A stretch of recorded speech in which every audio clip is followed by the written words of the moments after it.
Bonjour Jacqueline. Bonjour Gauthier. Alors, je t'invite aujourd'hui dans le podcast Découvrez l'exposition pour que tu puisses nous faire un retour sur l'exposition que tu as proposée à la Maison de Quartier au mois de janvier. Mhm. Euh, et pour commencer, j'aimerais que tu puisses nous expliquer quels sont les arts que tu développes, quelles sont tes disciplines favorites. Alors, mes disciplines favorites, ce sont l'aquarelle, avec les cours que je prends ici avec Céline, et la photo, que je pratique depuis toujours. Et la photo étant en général pour moi la source de, de modèles pour mes aquarelles.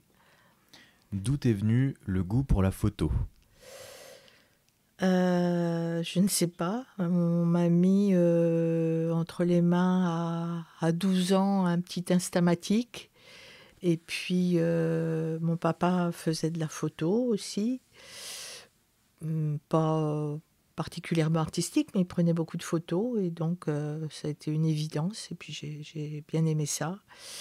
Et au lycée, quand je suis arrivée au lycée, en fait, on avait une prof d'histoire super dynamique qui nous a proposé de travailler avec elle à la mise en place d'un labo photo. Donc c'est là que j'ai découvert le développement, le tirage sous l'agrandisseur, etc. Et c'était passionnant. Oui, c'est un sacré monde à découvrir, j'imagine. Oui. Comment tu as vécu cette évolution entre les premiers appareils que tu as pu utiliser et ton apprentissage? Et ensuite, vers quoi ça t'a emmené est-ce que ça t'a emmené vers des nouveaux appareils? Est-ce que ça t'a emmené vers des nouvelles techniques? Et est-ce qu'à un moment, tu, tu entrevoyais l'évolution potentielle ou est-ce qu'il y a eu des ruptures, des choses comme ça? Bah, naturellement, effectivement, au fur et à mesure que j'ai avancé dans la vie, que j'ai gagné de l'argent, j'ai pu m'acheter des appareils photo un peu sophistiqués. J'ai participé ensuite à d'autres clubs photo avec des labos quand j'étais étudiante à l'INSA à Rennes, par exemple. Puis ensuite, quand j'ai travaillé en région parisienne, il y avait aussi une activité photo avec un beau labo où on se retrouvait le soir pour tirer des photos. Et, et après, j'ai poussé le vice jusqu'à avoir un labo photo dans la deuxième salle de bain de l'appartement. Parce que j'avais un mari qui était aussi passionné de photos. Donc Donc, c'est une histoire de famille, un petit peu. un petit peu, ouais. Mhm. Et est-ce que tu as commencé par photographier plutôt des personnes ou plutôt des objets, plutôt des paysages? Qu'est-ce qui t'a le plus attiré? Plutôt des paysages, je pense. Toujours euh, très, très intéressée par la Bretagne, mes vacances dans le pays bigoudin. Donc là-bas, c'est une source de photos permanente. Les chalutiers qui rentrent au port, les éclairages sur la plage, les rochers, les vagues. Donc ce sont plutôt les paysages qui m'ont branché en fait. Mhm.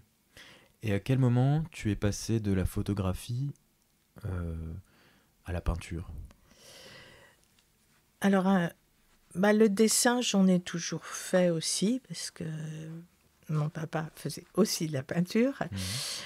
Euh, Sauf que l'aquarelle, c'est venu un petit peu tard. Je sais pas, je devais avoir une trentaine d'années.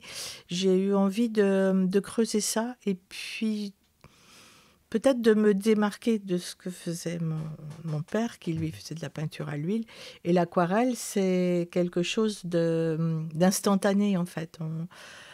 Quelque part, on n'a pas le droit à l'erreur. Si on rate, on recommence. Mais Mhm. on cherche, on peut pas chercher la perfection en revenant dessus 4 fois ou 5 fois, quoi. Mhm. Et, Parce Et que, excuse-moi, la peinture à l'huile permet une surcouche à chaque fois, c'est oui, ça? oui, tu peux mettre 10 couches. En C'est- occultant voilà, c'est ce qui ça. se passait Mm, derrière. mm. D'accord. Et l'aquarelle, effectivement, c'est Ouais, c'est beaucoup plus léger léger, et oui, c'est ça. c'est tout en Plus transparence. fluide, Mm. ouais. Si tu D'accord. veux du blanc quelque part, faut y avoir pensé tout de suite, Hmm. parce que le blanc, c'est rien, quoi. Et Hmm. après, on met les choses par-dessus. Donc, ce qui t'a poussé vers l'aquarelle, c'est une envie d'expérimenter une autre discipline que ce que tu connaissais déjà. Oui, c'est ça. Hmm. Mm. Et est-ce que ton amour pour les photos de paysages a continué à perdurer en aquarelle ou est-ce que tu as changé de sujet? Non, j'ai effectivement plutôt fait des paysages.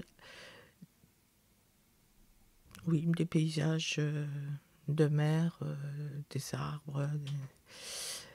Euh, j'ai toujours eu horreur des natures mortes, par contre. Des choses posées, préparées. En photo, c'est pareil d'ailleurs. Les photos en studio ne m'intéressent pas du tout. Je préfère prendre sur le vif, dans la rue, en campagne. Plutôt à l'extérieur, j'imagine. Oui, Hmm. et même les personnages.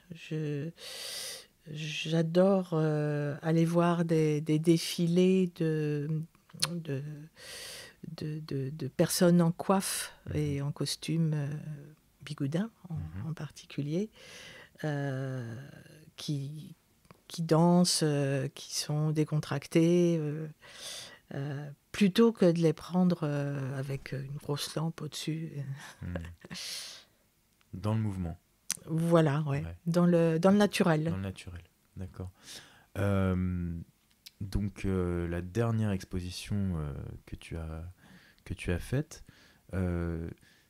c'était pas complètement des personnes, mais c'était pas complètement des Des décors paysages non naturels, plus. des paysages non plus. Alors explique-nous. Alors les portes, c'est c'est une attirance depuis très très longtemps et dans mes voyages, je me suis pas mal baladée. J'ai toujours pris les photos des portes parce que ça représente quelque chose d'un pays et aussi bien les portes dans les villes qui sont bien entretenues, bien brillantes, aux couleurs vives. Donc aussi bien ça que des vieilles portes écaillées qui ont une longue vie et sur lesquelles on voit les traces des différentes périodes qu'elles ont vécues, quoi. Mhm. Et qu'est-ce qui t'a donné cette idée ou cette envie de, de récupérer le souvenir des portes? Alors il y a peut-être un peu l'aspect collection. Mhm. Euh, alors portes, j'ai fait les fenêtres aussi. Mais les portes ont euh, quelque chose... Enfin, c'est plus homogène, quoi. Et puis sur les portes, il y a des détails. Il y a les serrures, les poignées, les heurtoirs. Et en fait, ça m'a permis de m'instruire un petit peu en voyant que derrière les heurtoirs, il y avait toute une symbolique, en fait. Les lions qui représentent la force, la puissance, qui protègent des mauvais esprits. Les mains, euh, les mains féminines en général, euh, qui, euh, qui représentent l'accueil, la notion de recevoir les gens chez soi. Voilà, donc c'est intéressant. C'est étonnant cette signification. J'avais pas forcément perçu ça dans l'exposition, mais par contre, j'ai remarqué que ça faisait beaucoup parler. Tu as eu, j'imagine, beaucoup de retours, ou en tout cas Oui, de nombreux retours assez variés. oui, c'est vrai. Parce que j'ai entendu dans les couloirs, là où se passait l'exposition, pas mal de réactions. Est-ce qu'il y en a certaines qui t'ont soit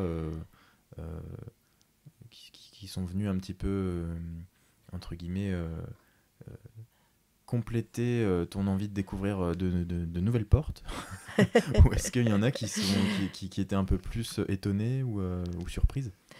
Disons que j'étais un peu rassurée de voir que c'était pas une maladie, ou du moins qu'il y avait des tas d'autres personnes qui avaient aussi cet amour des portes. Cette réception. En tout cas, ils ont bien reçu, ils ont bien reçu Ouais. ce Et ce que j'ai apprécié, format. c'est que souvent, ils préféraient les vieilles portes, toutes moches, toutes écaillées, que les belles portes d'en face. Donc c'est un sujet qui fait parler. Oui. Il y a peut-être aussi l'aspect patrimoine, parce que les belles portes en bois, on n'en fait plus beaucoup. Les heurtoirs, c'est pareil. Oui, c'est ce qui fait que je suis un peu surpris d'apprendre lien symbolique, effectivement. On n'y pense pas au premier abord, mais oui, effectivement, il y a quelque chose de très... comment dire, qui rend un peu la chose nostalgique, ou en tout cas qui Oui. amène un peu d'émotion.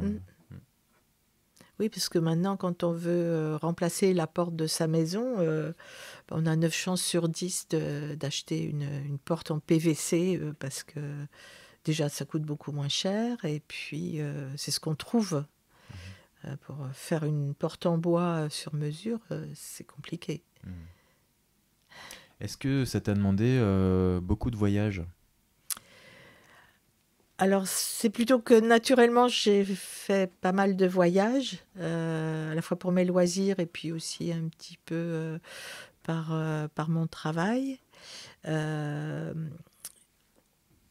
c'est vrai qu'à chaque fois, je ne l'ai pas fait exprès. Je suis tombée devant des portes qui m'ont inspirée, quoi.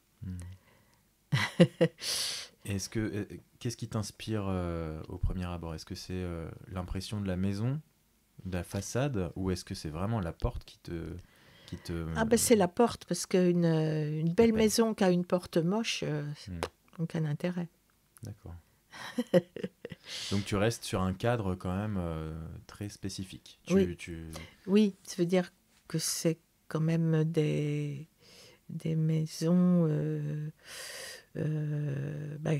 qui ont une existence, qui ont une vie, quoi. C'est pas des lotissements.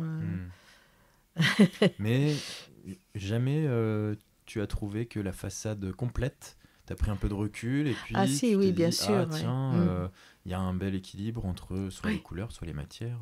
Oui, c'est vrai. Une porte, c'est le summum, là. La porte et la fenêtre qui matchent, qui vont bien ensemble. Effectivement. Faut réussir à trouver l'harmonie à l'intérieur. Mais c'est vrai que les portes, effectivement, les plus anciennes, et celles avec des jolies ferronneries aussi. Oui. En tout cas, il y en a quelques-unes qui étaient affichées qui nous emmenaient très, très rapidement, si ce n'est en voyage, en tout cas dans un monde imaginaire ou fantastique. Est-ce que tu as des personnes, soit des connaissances ou des personnes qui ont vu ces tirages, qui ensuite sont partis voyager eux-mêmes pour aller retrouver certains styles de portes? Pas à ma connaissance. Par contre, j'ai croisé des personnes qui... J'avais une petite série de photos de portes de Bretagne. Et j'ai croisé des personnes qui... Oh, mais celle-là, je la connais. Je vois bien où elle est. C'est à Rochefort-en-Terre. Porte de château, en fait, de manoir, là. Sculptée, magnifique. Donc, c'est bien, parce que effectivement, on sent que certaines personnes ont le regard affûté sur ce genre de choses. Est-ce que tu es déjà tombé sur quelqu'un qui a reconnu sa maison? Ah non, quand même. Pas encore. Pas encore. Mais j'en ai une porte toute de guingois, très écaillée que j'ai mise parce que je l'aime beaucoup et me rappelle une grande balade que j'ai faite avec mon fils qui habite en Dordogne, près de chez lui, dans un chouette village qui s'appelle Trémola, tout petit. Mais cette porte lui connaît ma passion pour les portes, donc il m'avait amené là exprès. Et est-ce que tu as exposé tes aquarelles aussi précédemment?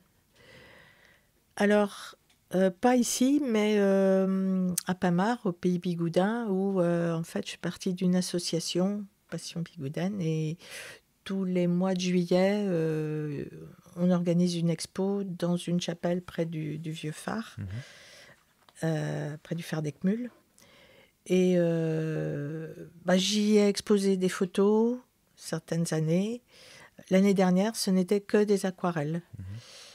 Est-ce que tes aquarelles représentent également des portes et des fenêtres?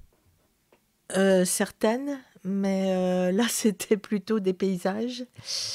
Et puis, il y a un autre domaine aussi qui me plaît bien, ce sont les phares. Oui. Et donc, j'ai fait aussi une expo sur des phares peints sur différents supports. Et en particulier récemment sur des vieilles cartes marines, en fait, des morceaux de cartes marines. Alors, comment fais-tu pour les trouver, ces cartes marines? Alors, c'est effectivement un petit peu l'opportunité qui fait qui donne l'occasion de faire ça. On en trouve dans les, comment on appelle ça, les puces de mer, les brocantes. En été, il y en a régulièrement, en fait, dans les villes de la côte. Et puis, il se trouve que j'ai un collègue, entre guillemets, qui expose aussi à la chapelle près du Vieux Phare, qui lui fait des abat-jours avec des cartes marines. Et donc, il a des déchets, forcément, puisqu'il a à faire des cercles, des formes un peu particulières. Et donc, je récupère... c'est du recyclage, en fait. Ouais. Ah ouais, c'est intéressant. Qu'est-ce qui t'a donné l'envie de tester ce support? Est-ce que c'est la découverte d'une carte ou est-ce que c'est j'ai vu plusieurs... la mise en des commun, artistes, oui. Mhm. Oui aussi, mais j'ai eu l'occasion de voir des artistes qui peignaient sur des cartes marines et j'ai trouvé que c'était assez sympa quand effectivement c'est un dessin assez simple qui en plus correspond au lieu qui est représenté sur la carte. C'est chouette. Bon, après, moi je me suis lancée un peu dans des phares imaginaires qui penchent à cause du vent. Avec les portes, c'était plus compliqué de partir un peu comme ça Bien sûr. en surréalisme. C'est un ajout d'une idée de phare avec des cartes qui Voilà. amènent au voyage. Il y a quand même une grande ouverture vers le voyage dans tout ce que tu... C'est pas faux, et maintenant que tu le dis... J'ai l'impression, hein. En tout cas, de ce que j'ai pu voir de l'exposition, ça nous invitait vraiment à partir en voyage, à aller à la découverte des portes, parfois assez spectaculaires. Ouais. Il y en a quelques-unes qui en tout cas permettaient de s'imaginer un voyage n'importe quel endroit de la planète, hein, j'ai envie de dire, mais même en termes de contes, quoi. On avait l'impression de partir dans des univers imaginaires.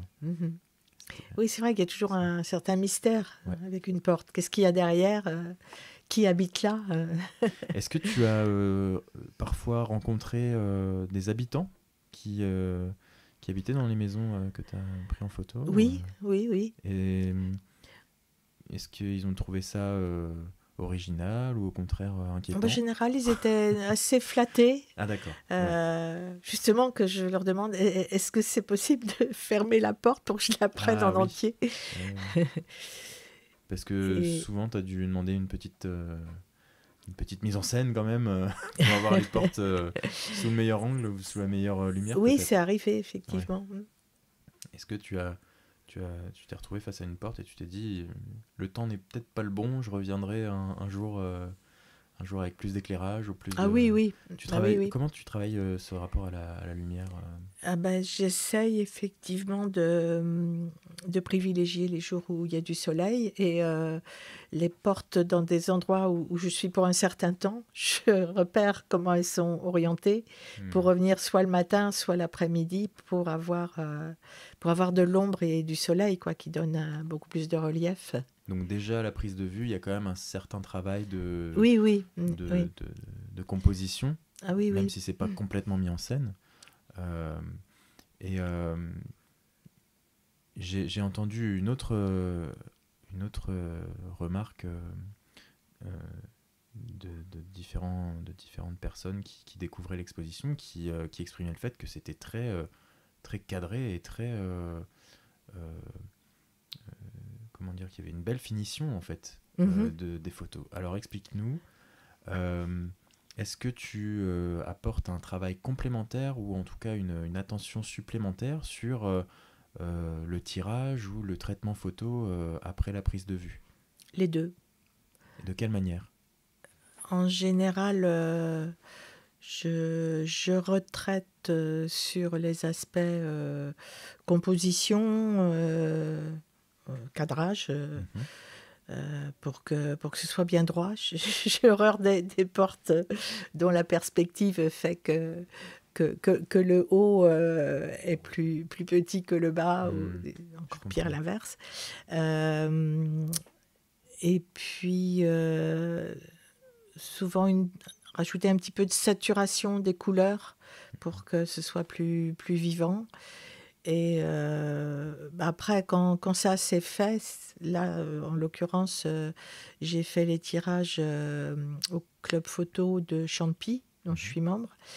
Et on a une bonne imprimante. Et du coup, il n'y avait plus rien à faire au moment du tirage, quoi. C'est vrai que avec l'expérience, j'évite d'envoyer des photos, des tirages à faire sur Internet. C'est quand même pas... C'est pas l'idéal, quoi. Ouais, tu préfères avoir, avoir le la maîtrise. et la Ouais. maîtrise du résultat C'est ça. directement.